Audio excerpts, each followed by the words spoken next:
Hi hello ನಮಸ್ತೆ. ನಾನು ನಿಮ್ಮ ಮನೆ ಮಗಳು ಡಾಕ್ಟರ್ ಶಾರದಾ ಜಯಸ್ವಾಮಿ ಮಾಡುವ ಕೋಟಿ ಕೋಟಿ ನಮನಗಳು. ಏನು ವಿಚಾರ ಮಾತಾಡಬೇಕು ಅಂತ ಹೇಳಿದ್ರೆ, ಇವಾಗಿನ ಕಾಲಮಾನದಲ್ಲಿ ಜಾಸ್ತಿ ಸ್ಯಾಲ್ರಿ ಇದೆ, ಆದರೆ ಕಡಿಮೆ ನೆಮ್ಮದಿ ಇದೆ ಅಲ್ವಾ. ತುಂಬ ದುಡಿತಾರೆ, ಆದರೆ ನೆಮ್ಮದಿಯಾಗಿರಲ್ಲ. ದುಡ್ದಿರೋ ದುಡ್ಡನ್ನು ಸೇವಿಂಗ್ ಮಾಡ್ತಾರೆ, ಆದರೆ ಅದನ್ನು ಅನುಭವಿಸೋಕ್ಕಾಗಲ್ಲ. ಯಾಕೆ ಈ ಥರ ಎಲ್ಲ ಆಗ್ತಾಯಿದೆ ಅಂತ ಹೇಳಿದರೆ, ಮನುಷ್ಯನಿಗೆ ಮನಃಶಾಂತಿ ಇಲ್ಲ, ನೆಮ್ಮದಿ ಇಲ್ಲ, ಏನು ಮಾಡಬೇಕು ಅನ್ನೋ ಅರಿವಿರಲ್ಲ. ದುಡ್ಡನ್ನು ಹೇಗೆ ಖರ್ಚು ಮಾಡಬೇಕು, ಹೇಗೆ ಬೆಳೆಸಬೇಕು, ಆ ಒಂದು ಯಾವ ಲೆಕ್ಕಾಚಾರನೂ ಗೊತ್ತಿರಲ್ಲ. ಒಟ್ಟಾರೆ ದುಡಿತಾರೆ, ಚೆನ್ನಾಗಿ ದುಡಿಬೇಕು, ಎಂಜಾಯ್ ಮಾಡಬೇಕು ಅಂತಾರ, ಅದು ಇಲ್ಲ. ಕೂಡಿಡಬೇಕು, ನೆಕ್ಸ್ಟಿಗೆ ಕೂಡಿಡಬೇಕು, ನೆಕ್ಸ್ಟ್ ಅದು ನೆಕ್ಸ್ಟ್ ಅಂತ ಹೇಳಿ ಇವರು ಒಂದು ದಿವಸ ನೆಕ್ಸ್ಟೇ ಆಗೋಗ್ಬಿಡ್ತಾರೆ. ಆದರೆ ಏನು ಮಾಡ್ತೀರಾ, ಅದನ್ನು ಅನುಭವಿಸೋಕ್ಕೆ ಇವರೇ ಇರಲ್ಲ, ಹಾಗಾಗತ್ತೆ. ಸ್ನೇಹಿತರೆ, ನಾನು ಹೇಳೋದಿಷ್ಟೇ ನಿಮಗೆ, ನೀವು ದುಡ್ದಿರ್ತಕ್ಕಂಥ ಹಣ ನಿಮ್ಮ ಸುಖ ಸಂತೋಷ ನೆಮ್ಮದಿಗಾಗಿ ಇರಬೇಕು. ಅವರಿಗೆ ಮುಂದೆ ಬರ್ತಕ್ಕಂಥ ಮಕ್ಕಳಿಗೆ ಹೇಗೆ ಸಂಪಾದನೆ ಮಾಡಬೇಕು, ಯಾವ ಮೂಲಗಳಿಂದ ಸಂಪಾದನೆ ಮಾಡಬೇಕು, ಎಷ್ಟು ಸಂಪಾದನೆ ಮಾಡಬೇಕು, ಯಾವ ರೀತಿ ಅದನ್ನು ನಾವು ಬಳಸ್ಕೋಬೇಕು, ಅದಕ್ಕೂ ಒಂದು ಭಾಷೆ ಇರುತ್ತೆ, ಆಯಿತಾ.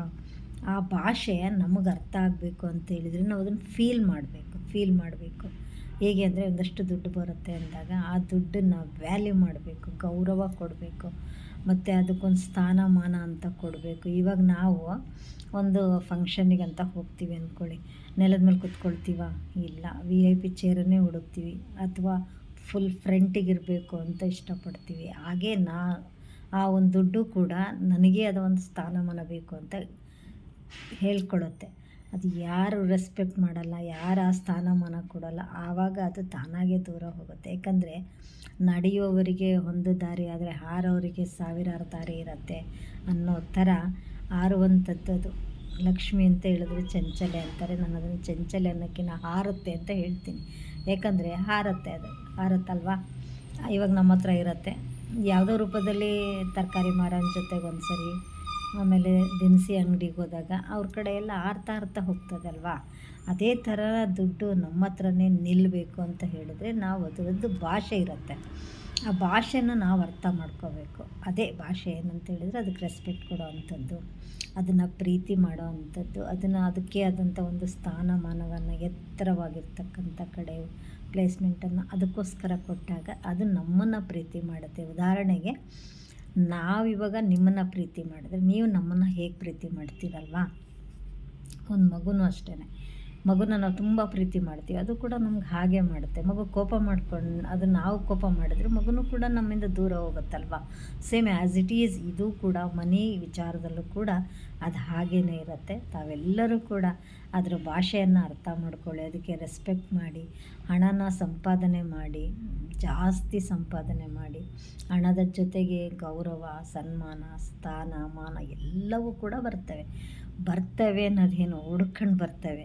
ಅದಕ್ಕೆ ಫಸ್ಟ್ ವ್ಯಾಲ್ಯೂ ಮಾಡೋದನ್ನು ಕಲೀರಿ ಸ್ನೇಹಿತರೆ. ಏನಂತ ಹೇಳಿದ್ರೆ, ಅದರದ್ದು ಒಂದು ವೈಬ್ರೇಷನ್ ಅಂತ ಇರುತ್ತೆ. ಆ ವೈಬ್ರೇಷನನ್ನು ನಾವು ಅರ್ಥ ಮಾಡಿಕೊಂಡು ಅದನ್ನು ನೀಟಾಗಿ ಮೇಂಟೈನ್ ಮಾಡಿ, ನಾವು ಮೈಂಡಲ್ಲಿ ಮೇಂಟೈನ್ ಮಾಡ್ಕೋಬೇಕು ಫಸ್ಟ್. ಆಮೇಲೆ ಕಾರ್ಯರೂಪಕ್ಕೆ ತರಬೇಕು. ಫಸ್ಟೇ ನಾವು ಆರ್ಡಿನರಿ ಪರ್ಸನ್ ಥರ ಎಲ್ಲೋ ಹೇಗೋ ಏನೋ ಮಾಡೋದಿಲ್ಲ. ಫಸ್ಟ್ ನಮ್ಮ ಮೈಂಡಲ್ಲಿ ಬಿತ್ಕೋಬೇಕು. ಬಿತ್ತಿದರೆ ತಾನೇ ಭೂಮಿ ಮೇಲೆ ಏನಾದರೂ ಒಂದು ಬೀಜ ಬಿತ್ತಿದರೆ ಮಾತ್ರ ಅದು ಬರುತ್ತಲ್ವ. ಹಾಗೆ ಒಂದು ದಿನದ ಬೀಜ ಒಂದು ಸಣ್ಣ ಪುಟ್ಟ ಭತ್ತ, ಗೋಧಿ, ರಾಗಿ ಅಂದರೆ 6 ತಿಂಗಳಿಗೆ ಬರ್ತದೆ ಅಲ್ವಾ. 6 ತಿಂಗಳು ಸಂತೋಷವಾಗಿರ್ತೀವಿ. ನೆಕ್ಸ್ಟ್ ಮತ್ತೆ ಬಿತ್ತು ಮತ್ತೆ ಬೆಳೆ ಅಲ್ವಾ. ಆ ಥರನೇ ಕೃಷಿ ಮಾಡುವಾಗ್ಲೂ ಕೂಡ, ಕೃಷಿ ಅಂದರೆ ಅದು ತಿನ್ನೋ ಆಹಾರ, ಬೆಳೆಯೋ ಹಣ್ಣು ಹಂಪಲುಗಳಿಗಾಗತ್ತೆ. ಆದರೆ ನಾವು ಕೃಷಿ ಮಾಡಬೇಕು ಅಂದರೆ ಹಣದ ಕೃಷಿ ಮಾಡಬೇಕು.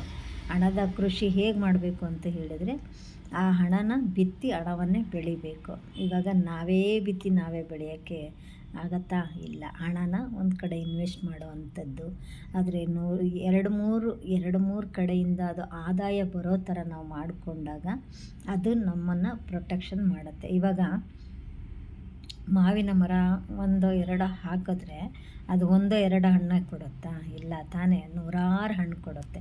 ಸೇಮ್ ಹಾಗೆಯೇ ನಾವು ಒಂದಷ್ಟು ಕಡೆ ಇನ್ವೆಸ್ಟ್ ಮಾಡೋವಂಥದ್ದು ಮಾಡಿದಾಗ ಅದು ಕೂಡ ನಮಗೆ ರಿಟರ್ನ್ಸನ್ನು 10 ಪಟ್ಟು ಅದು ಕೊಡುತ್ತೆ, 100 ಪಟ್ಟು ಕೊಡುತ್ತೆ. ನಾವು ಇನ್ವೆಸ್ಟೇ ಮಾಡೋಕ್ಕೆ ರೆಡಿ ಇಲ್ಲ ಅಂದರೆ ನಮಗೆ ದುಡ್ಡು ಎಲ್ಲಿಂದ ಬರ್ತದೆ? ಹೀಗೆ ಬರುತ್ತೆ, ಹಾಗೆ ಹೋಗುತ್ತೆ. ಅದು ಯಾರಿಗೆ ಬೇಕಾಗಿದೆ ಅಲ್ವಾ? ಸ್ನೇಹಿತರೆ, ನೀವೊಂದು ಅರ್ಥ ಮಾಡ್ಕೊಳ್ರಿ. ಫಸ್ಟ್ ನೀವು ಮನಿನ ವ್ಯಾಲ್ಯೂ ಮಾಡಿರಿ, ಮನಿಗೆ ರೆಸ್ಪೆಕ್ಟ್ ಮಾಡಿ, ಅದಕ್ಕೆ ಒಂದು ಸ್ಥಾನಮಾನ ಅಂತ ಕೊಡಿ. ಆವಾಗ ಅದು ಕ್ರಮೇಣ ನಮಗೆ ಸಡನ್ಲಿ ಆಗಲ್ಲ ಇವೆಲ್ಲ, ಆಯಿತಾ? ಸಡನ್ಲಿ ಇವಾಗ ನಾನು ಎಲ್ಲ ಸರಿಯಾಗಿದ್ದೀನಿ ಅಂದ ತಕ್ಷಣ ಈಗ ತಕ್ಷಣಕ್ಕೆ ಅದೇನೂ ಆಗಲ್ಲ. ಒಂದು 6 ತಿಂಗಳು, ವರ್ಷ, 2 ವರ್ಷ, 3 ವರ್ಷ, 4 ವರ್ಷ ಆ ಥರ ಆಗತ್ತೆ. ಅಲ್ಲಿವರೆಗೂ ಕೂಡ ತಾಳ್ಮೆಯಿಂದ ನಾವು ಯಾವ ಪ್ಲಾನಲ್ಲಿ ಮಾಡ್ತೀವಿ, ಯಾರ ಥ್ರೂನಲ್ಲಿ ಮಾಡ್ತೀವಿ, ಅದೆಲ್ಲ ಕೂಡ ಮೈಂಡಲ್ಲಿ ಲಾಕ್ ಮಾಡ್ಕೊಂಡು ಮಾಡಬೇಕು. ಸುಮ್ಮನೆ ಏನೋ ಮಾಡಿದ್ವಿ ಅಂತ ಮಾಡೋದಲ್ಲ. ಆಮೇಲೆ ಯಾರೋ ಹೇಳಿದರು ಅಂತ ಏನು ಮಾಡಬಾರ್ದು, ಖಂಡಿತ ಮಾಡಬಾರ್ದು. ಕೇಳ್ಕೋಬೇಕು, ಏನು ಹೇಗೆ ಹೇಳಿದರು, ಏನು ಮಾಡಿದ್ರು, ಏನು ಮಟ್ಟಿ, ಅದನ್ನೆಲ್ಲ ನಾವು ತಿಳ್ಕೋಬೇಕು. ತಿಳ್ಕೊಂಡು ಕೊನೆಗೆ ಅದ್ರ ಬಗ್ಗೆನೇ ಕೇಸ್ ಸ್ಟಡೀಸ್ ಮಾಡಿ.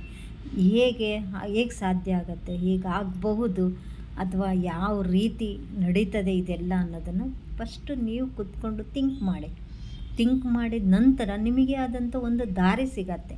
ಆ ದಾರಿನಲ್ಲಿ ನೀವು ಹೋದಾಗ ನಮಗೆ ಅಂತಲೇ ಒಬ್ಬರು ಮಾಹಿತಿ ಕೊಡುವಂಥವ್ರು, ಅದನ್ನು ನಾವು ಗಾಡ್ ಗಿಫ್ಟಾಗಿ ಪಡ್ಕೊಂಡಿರಬೇಕು. ಬ್ಲೆಸ್ ಮಾಡಿಸ್ಕೋಬೇಕು ಅಂತ ಹೇಳಿದ್ರೆ ಸಿಗಲ್ಲ, ಸಾಮಾನ್ಯವಾಗಿ ಸಿಗಲ್ಲ. ಎಲ್ಲ ತುಳಿಯೋರು ಸಿಗ್ತಾರೆ, ಬೆಳೆಸೋರು ಸಿಗಲ್ಲ. ಆದರೆ ನಾವು ಬೆಳಿಬೇಕು.